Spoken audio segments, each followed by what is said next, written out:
You just can't open a magazine and say, all right, I want to do, this is a franchise. It's a great opportunity. I'm going to do it. Cold turkey. That's ridiculous. What you got to do, whatever you think you might want to do, you might want to put your feet in the water first.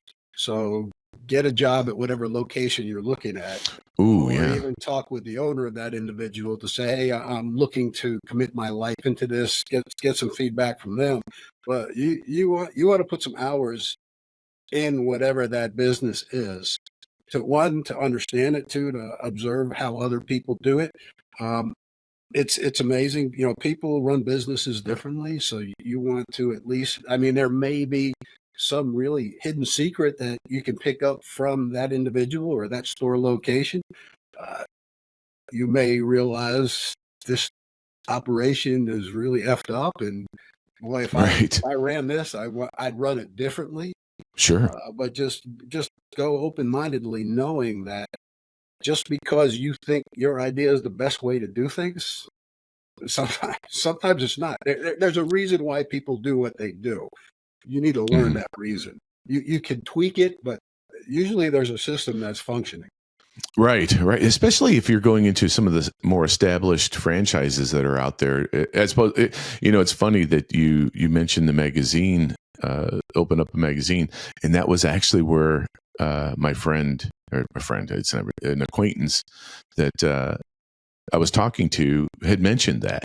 And I was like, Right. well, where'd you find out about that? Well, interestingly enough, I was reading this magazine and I was like, okay.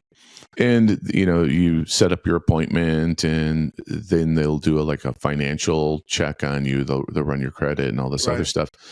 And he was saying that he needed to have X number of dollars of liquid assets in order to get started with it. And it was a pretty substantial amount, to the point where I think he was talking about cashing in his 401k. And I was like, you might want to pump the brakes a little bit on that before you do that. And again, what if it becomes a passion? I mean, I think I've lost my life a number of times financially, but I always look at it as, all right, so I see the end of that tunnel. But I also, when I went into these franchises, I built a few and I picked up a few. When you pick up a franchise from somebody else, usually they're not getting out because they're making a whole lot of money in it. They're getting out for it because it's becoming a strap, a burden, or what. Right. But I always went in looking at it, so nobody operates a business to fail. Right. So then figure out why is that restaurant failing? It could be a location that is failing. In that case, then maybe you want to just give it some thought of if you really need this location or not, or if there are obstacles or barriers that you can overcome and fix.